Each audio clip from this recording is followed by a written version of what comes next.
तो नारद जी ने आके व्यास जी से कह दिया, सुखदेव मेरी तरह बंधन रहित होकर निष्काम भाव से भगवत गुणगान करते हुए तो लोक कल्याण करेंगे, जगत कल्याण करेंगे। इसलिए आप भी मोह त्यागिए और भगवान नंद नंदन का स्मरण कीजिए। बोलो वृंदावन बिहारी लाल की जय हो। तो व्यास जी ने नारद जी से कहा, क्या आपका जीवन भी ऐसे ही विचरणशील मोह रहित सांसारिक बाधाओं से परे है? नारद जी ने भी अपना जीवन वृत्तांत बताया। देखो, मैं तो एक दासी पुत्र था, मेरी मां संतों की सेवा करती थी। जब मैं 5 ही वर्ष का था तभी मेरे पिता की मृत्यु हो गई, तो मेरी मां मुझे लेकर संतों के आश्रम में आ गई। वो गाय का दूध निकाल लिया करती थी, एक समय भोजन पा लिया करती, मेरा भी लालन पालन करने लगे। चातुर्मास व्रत करने वाले संत आए जो चतुर्मास कर रहे हैं। तो चतुर्मास व्रत कर रहे हैं, सत्संग कर रहे हैं, कथाएं सुन रहे हैं, दान पुण्य कर रहे हैं, ये सब चलता है चतुर्मास में।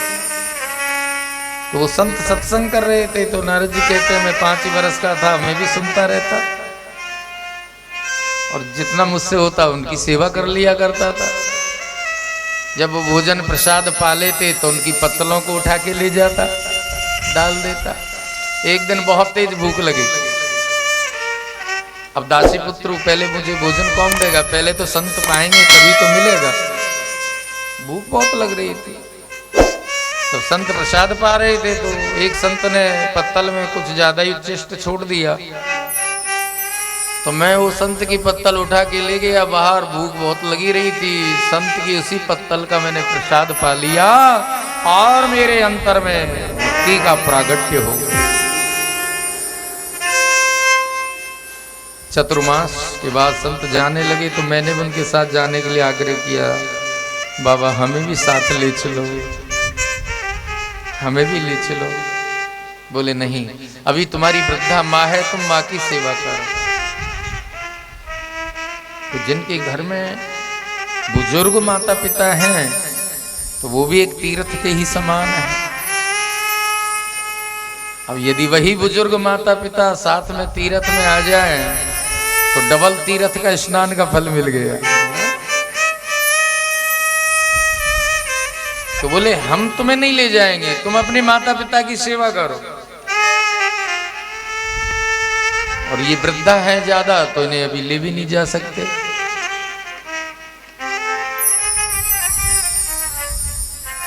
तो माँ का बंधन अखर रहा है, संत चले गए, अब कैसे जाएं वृद्ध माँ को छोड़कर?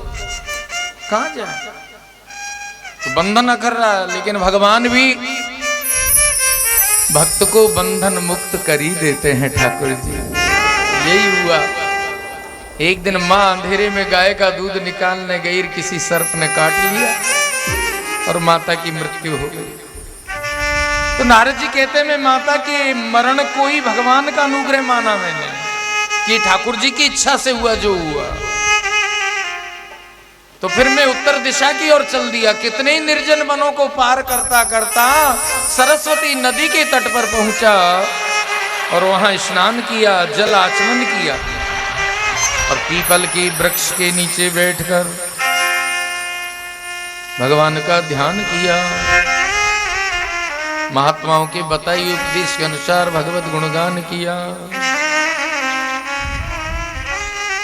गोविंद के गुण गाइए, गोपाल के गुण गाइए, गोविंद के गुण गाइए, गोपाल के गुण गाइए। नारद जी कहते हैं मैं पीपल के वृक्ष के नीचे बैठा और जैसे महात्माओं ने बताया ऐसे बैठ के ध्यान किया, भगवान का गुणगान किया।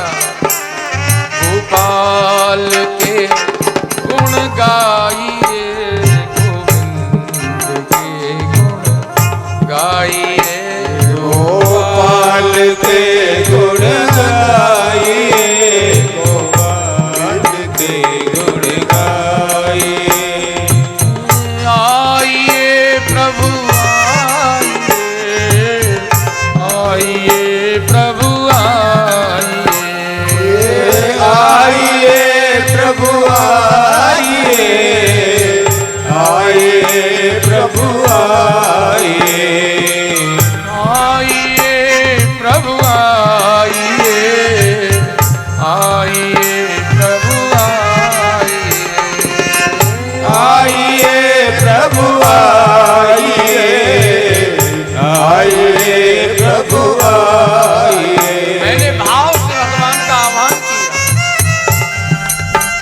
सहसा मेरे हृदय में अचानक एक दिव्य झांकी का प्रागट्य हुआ,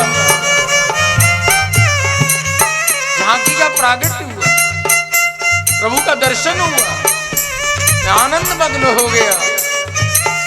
इतने में क्या हुआ, अचानक उस झांकी का दर्शन गायब, तो झांकी लुप्त हो गई।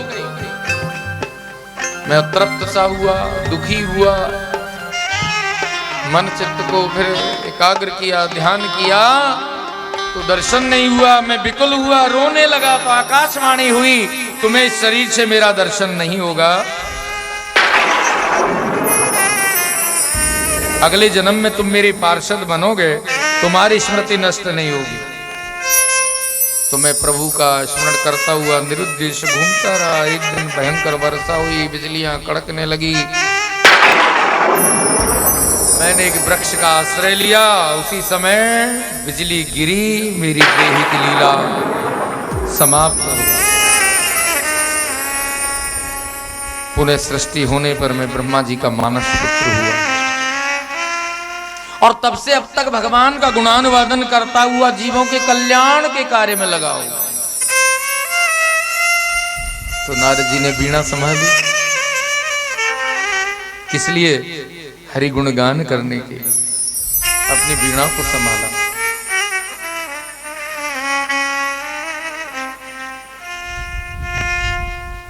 इसलिए हम भी अपनी वीणा को संभालें, जैसे नारद जी ने संभाली। क्योंकि वीणा से नारद जी भगवत गुणगान करते हैं। आपकी वीणा क्या है? ये शरीर ही वीणा है। इस शरीर से आप भगवत गुणगान करते हो ठाकुर जी का, तो इसलिए थोड़ा शरीर का भी ध्यान रखो, क्योंकि भगवान का गुणगान करना है, इससे ही भजन करना है, इससे ही कथाएं सुननी है ना। तो वीणा के तार इतने भी मत खींच देना कि टूट ही जाए, और इतने ढीले भी मत रख देना कि सुरी नहीं मिले, सुरी नहीं निकले। तो ये शरीर भी वीणा है। कैसी वीणा बजती है। और जब वीणा से शरीर रूपी वीणा से जब भगवत गुणगान करते हैं, तभी सुख और आनंद की अनुभूति होती है। कितना अच्छा लगता है वो, अरे भाई गंगा सागर भागवत सुनते आए। मानस पटल पर ये याद एक अमिट हो जाती है जीवन पर्यंत। और जब वो याद आती है तो सुख और आनंद की उस क्षण अनुभूति होती है। वर्षों बाद भी आप याद करोगे आज के दिन को, तो एक आनंद की अनुभूति होगी उस समय। यही भगवान नाम की महिमा है। और इसीलिए कहते हैं हरि को नाम सदा सुखदाई, जाको नाम सुमिर भव तर गई भक्त अहिल्याबाई। गणिका ने जब टेर लगाई, तो आए कुंवर कन्हाई। हरि को नाम सदा सुखदाई। तो नारद जी का ये प्रसंग, नारद जी के पूर्व जन्म की कथा हमको यही प्रेरणा देती है कि हमारा शरीर ही वीणा है। ये वीणा सही रहेगी तो भगवान नाम चलता रहेगा। तो संभालो वीणा को शरीर। नारद जी ने वीणा को संभाला, गुणगान किया। व्यास जी भी अपने आश्रम में एकाग्र चित्त होकर प्रभु का स्मरण कर रहे हैं। हरि स्मरण। शौनकादिक ऋषियों ने सूत जी से निवेदन किया कि सुखदेव जी ने राजा परीक्षित जी को जो कथा सुनाई है, क्या कथा श्रवण से परीक्षित जी के श्राप का मोचन हो गया?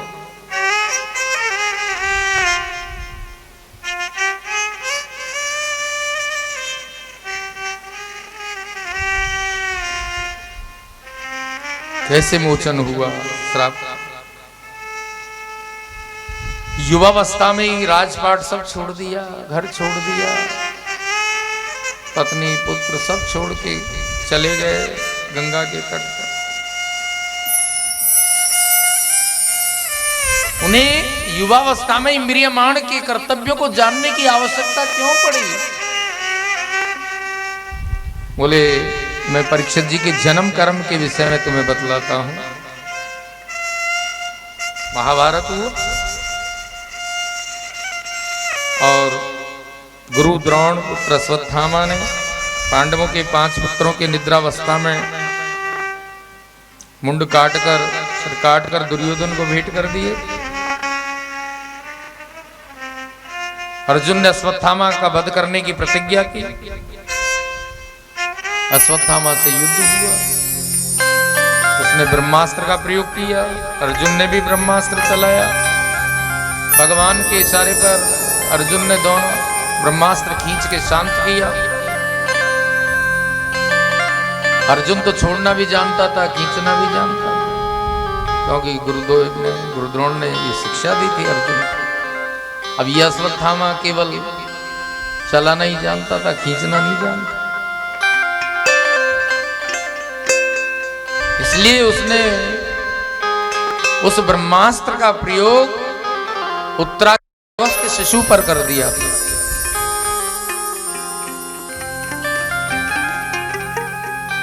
लेकिन अर्जुन ने अश्वत्थामा को पकड़ लिया, रस्सी से बांध दिया और ले आए पकड़ कर। और भगवान जानते हैं कि आज इसका वध निश्चित है। यदि मैं इनको ये कहूंगा कि इसे मत मारना, इसे छोड़ दो, तो ये नहीं मानेंगे पांडव, मेरा परामर्श मान्य नहीं होगा। तो ठाकुर जी जो चाहते हैं वही तो होता है, और वही हुआ कि अश्वत्थामा का वध नहीं होना चाहिए। ये भगवान की भी इच्छा थी, क्योंकि ब्राह्मण है। लेकिन मेरा कहना थोड़ी मानेंगे ये तो सब क्रोधित हैं, संतापित हैं। इसलिए भगवान ने ही मानो द्रौपदी के अंदर प्रवेश करके द्रौपदी के मुखार बिंद से कहलाया, द्रौपदी के मुख से बोले हैं भगवान।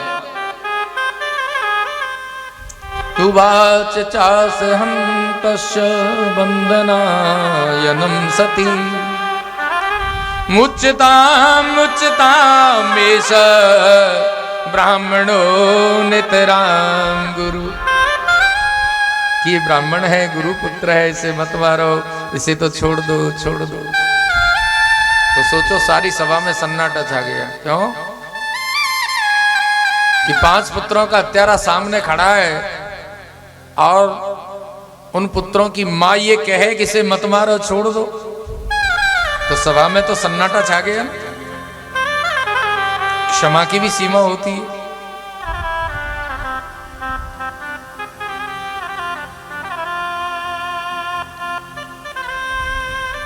युधिष्ठिर जी ने कहा ही केशव आप ही कहिए, इसे मारे कि छोड़े? बोले मारिए भी मत, छोड़िए भी मत, मारिए भी छोड़िए भी। तब भीम ने कहा वाह क्या न्याय किया, मारिए भी मत और छोड़िए भी मत, छोड़िए भी मारिए भी। कैसे न्यायाधीश हैं ये?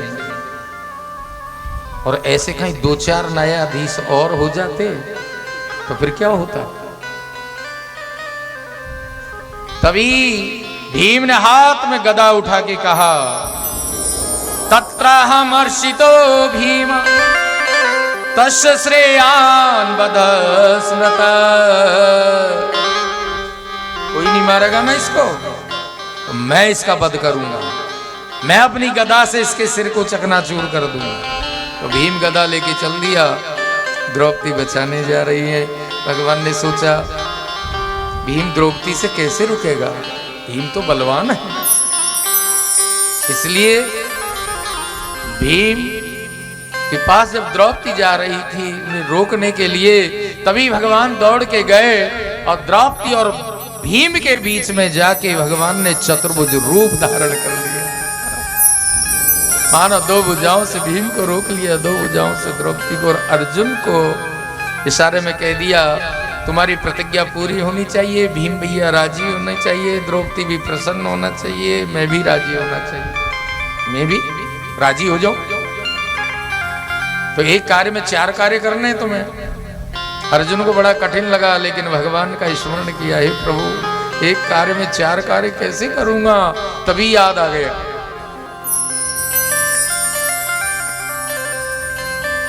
तो क्या किया अर्जुन ने, अश्वत्थामा के केस काट दिए, मस्तिष्क से मणि निकाल दी, शिविर से धक्का दिया, बाहर निकाल दिया।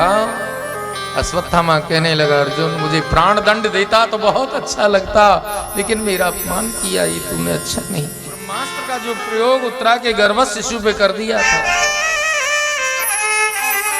इधर 5 पुत्रों का पारलौकिक कर्म करके लौटे पांडु पुत्रों को भगवान उपदेश करने लगे कि शौक मत करो, दुख मत करो।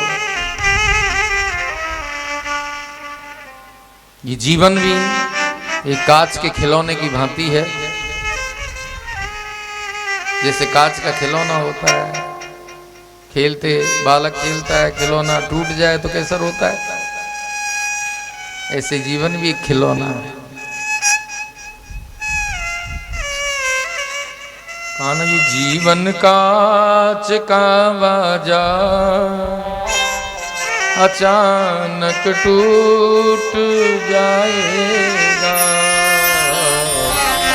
समय की एक ठोकर से ये गिर कर फूट जाएगा, समय की एक ठोकर से ये गिर कर फूट जाएगा। करोड़ों का कमाया धन, करोड़ों का कमाया धन यहीं पर छोड़ जाएगा।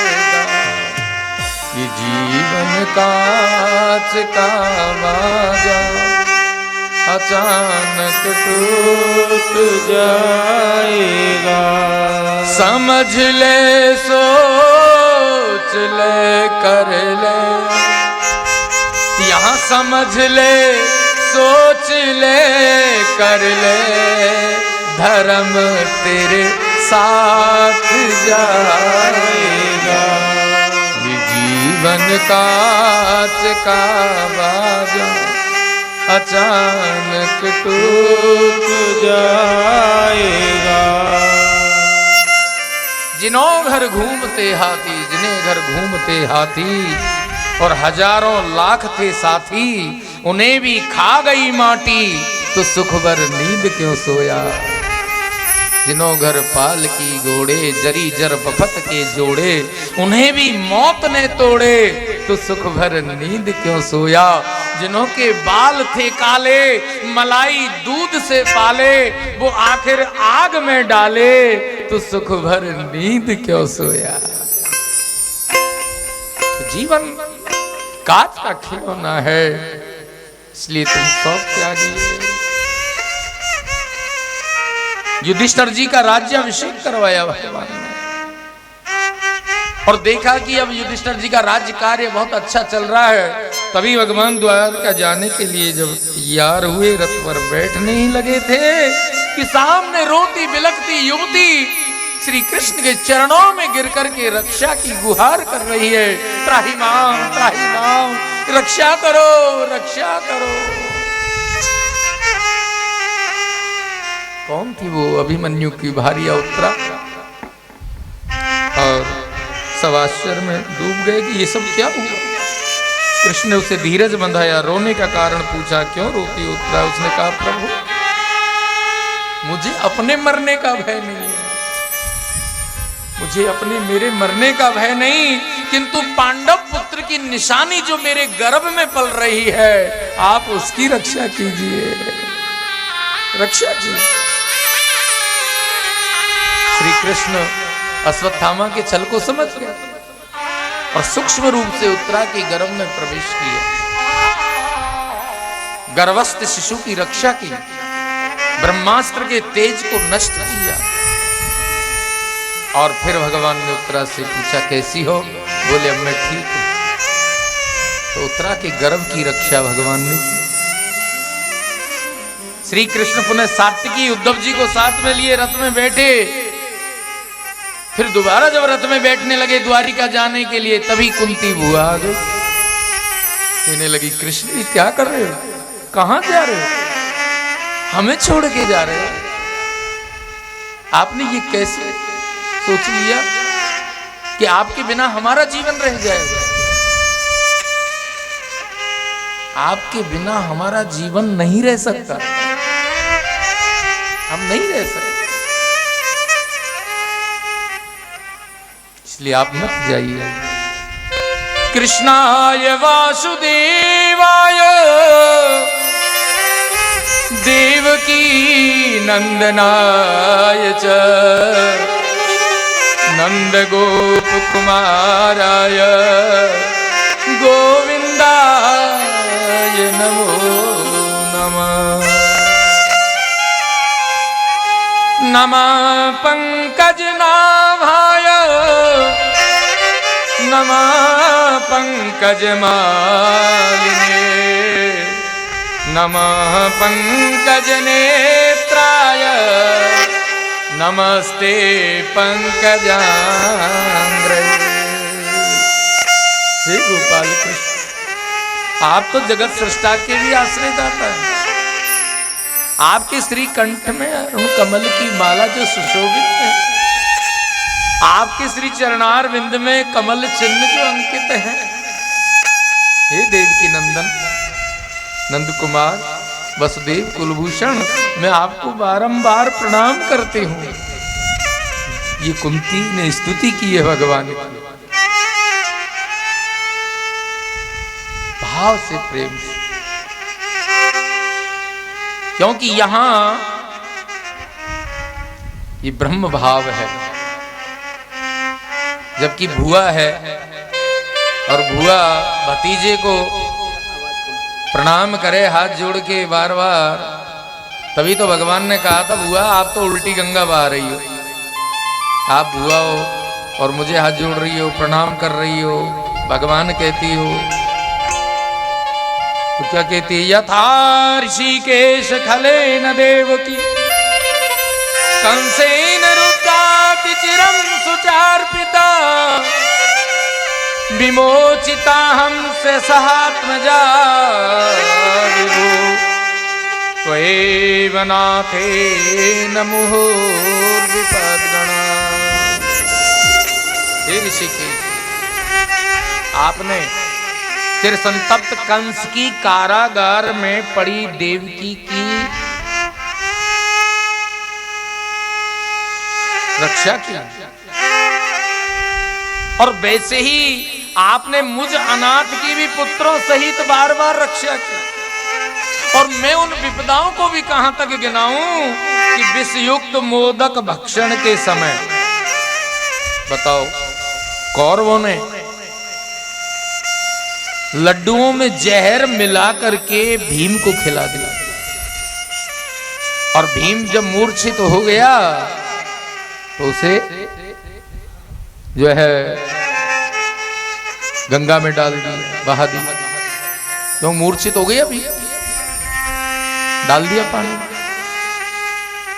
लेकिन वरुण के अनुसार भीम को पकड़ के वरुण लोक ले गए, और जब वहां उनकी मूर्छा दूर हुई तो वरुण देव ने भीम को 10,000 हाथियों के बराबर बल देकर के वापस लौटा दिया।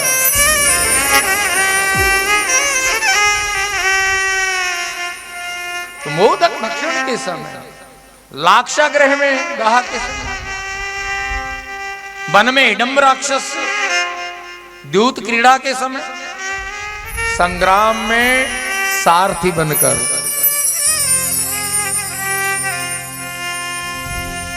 सारथी बने। अर्जुन के रथ में श्री कृष्ण आगे बैठे हुए हैं, पीछे अर्जुन और श्री कृष्ण, क्योंकि वो तो सारथी हैं तो पूछेंगे ही पीछे, भाई रथ कहाँ ले चलना है, किधर घुमाना है, कहाँ चलना है। लेकिन अर्जुन कहते हैं आप आगे बैठे हो, ये काम आपका है, जिधर ले जाओगे उधर ही चलूंगा।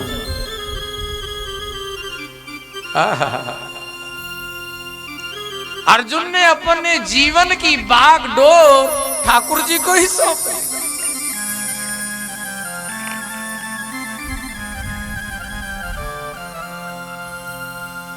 रथ में 5 घोड़े हैं, 5 प्राण। 5 घोड़े क्या है, 5 प्राण हैं। और 5 घोड़ों की जो 10 रस्सियां हैं वो 10 इंद्रियां हैं। ये शरीर ही रथ है। तो इस शरीर रूपी रथ के अंदर अपने प्राणों की इंद्रियों सहित बागडोर श्री कृष्ण को सौंप दी, तो उसका कौन क्या बिगाड़ सकता है। मेरी नैया है तेरे हवाले, हे श्याम मुरली वाले। इसलिए आप भी अपने, अरे भाई कोई भी कहीं जाता है, यात्रा जाता है, तो सब जब यात्रा में आते हैं ना, सब लोग आते हैं तो बच्चों से क्या आते हैं, ध्यान रखना। पीछे से बच्चे घर पे कोई नहीं हो तो पड़ोसी से कह के आते हैं कि आप ही थोड़ा ध्यान रखना, देख लेना, कह के आते हैं। ऐसे ही आप भी अपने गुरु से, गोविंद से कह दो कि थोड़ा ध्यान रखना, तो आपको यम के दूत एक उंगली भी नहीं लगा सकते, एक उंगली भी नहीं लगा सकते। कुंती ने कहा प्रभु आपने तो बार बार हमारी रक्षा की। तो श्री कृष्ण कौन है, क्या है श्री कृष्ण? श्री कृष्ण है दीन दुख कातर, दीनों के दुख को हरने वाले। ऐसे दीन दुख कातर भगवान श्री कृष्ण को बारंबार प्रणाम किया। तो श्री कृष्ण कहने लगे बुआ देखो, मुझ में पांडु पुत्रों में कोई भेद नहीं है, मैं तुम्हारे लिए उन्हीं के समान पुत्रवत हूँ, और तुम्हारा सहयोग करना ये मेरा एक धर्म था। कुंती सब सुन के गदगद हो गई, भाव विभोर हो गई, अश्रुपात होने लगा था। अब रुद्ध कंठ से कहने लगी, कृष्ण यदि तुम मुझसे प्रसन्न हो, कहो मुझसे प्रसन्न हो। बोले हाँ प्रसन्न हूँ बुआ, तो फिर मुझे एक वरदान दे दो। वरदान? बोले हाँ। बोले मांगो, जो मैं मांगूंगी वो दोगे ना? बोले हाँ दूंगा। बोले कृष्ण मैं जहां भी रहूं, जहां भी रहूं मैं कृष्ण यही वरदान दो कि मैं सदैव विपदाओं से घिरी रहूं, कष्टों से घिरी रहूं, दुखों से घिरी रहूं। भगवान सुनते ही मौन हो गए कि क्या मांग ली। जिन्होंने जन्म से लेके आज तक दुख के सिवाय कुछ नहीं देखा, सुख देखने का समय आया तब भी विपदाएं दुखी मांग लिया। एक बार तो भगवान ने कह दिया बुआ मैं ये ज्यादा नहीं दे सकता। क्यों? वचन दिया है ना तुमने। वचन देने के बाद में यदि नहीं देते तो समझो वो नेह की डोरी तोड़ रहे हैं। तो कृष्ण अवश्य तुम मुझसे तोड़ रहे हो। श्री कृष्ण ने कहा ये तो हो ही नहीं सकता कि मैं तोड़ रहा हूं। क्यों? बोले मैं किसी से जोड़ता नहीं, और जो मुझसे जोड़ता है उससे मैं कभी तोड़ता नहीं, कभी नहीं तोड़ता। तो भगवान मौन हो गए, और मौन हुए तो यही हुई कि भगवान रथ से नीचे उतर गए और भगवान ने द्वारिका जाना ही स्थगित कर दिया। ये है भाव, ये प्रेम है। देख लो 2 बार टिकट कैंसिल हो गए भगवान की द्वारिका। हो जाते हैं ना कई बार टिकट कैंसिल। पहले पुत्रा ने रथ से नीचे उतार दिया कि मेरे गर्भ की रक्षा करो, और दूसरी बार रथ में बैठे तो बुआ ने रोक लिया, नहीं जाओगे। फिर भगवान रुक गए। ऐसे ही होता था पहले। बस स्टैंड तक ले जाते थे कि आज तो जा ही रहे हैं, पूरी तैयारी से बैग उठा लिया, पहुंचाने जा रहे हैं, और फिर अरे लो कल परसों चले जाना, वापिस ले आते। इतना भाव। रेलवे स्टेशन तक ले जावे और वापिस टेम्पो में बिठा फिर लिया। ये भाव प्रेम है। तो उसी भाव प्रेम को देख करके ही तो भगवान रीझ गए थे। क्यों मांगी विपदाएं, क्यों मांगा दुख? भगवान ने तो बहुत कहा सुख मांगो। बोले सुख के माथे सिल पड़ो, जो नाम हरि को जाए, बलिहारी व दुख की जो पल पल नाम रटाए। मुझे नहीं चाहिए वो सुख जिससे कृष्ण दूर हो जाए। अब देखिए भाव, यही तो भाव का प्रसंग है, ये प्रेम का प्रसंग है। क्योंकि कुंती जानती जब तक कष्ट था, दुख था, तो कृष्ण साथ थे। इसीलिए तो दीन दुख कातर का है भगवान को। जब तक कष्ट था, दुख था साथ में, और जब सुख देखने का समय आया तो दूर हो रहे हैं, दूर जा रहे हैं। इसलिए बुआ का कहने का भाव यही है कि मुझे नहीं चाहिए वो सुख जिससे मेरा कृष्ण मुझसे दूर हो जाए। मेरे लिए तो वो कष्ट अच्छे हैं, उन दुखों से घिरी रहूं ताकि कृष्ण मेरे सामने सदैव रहे।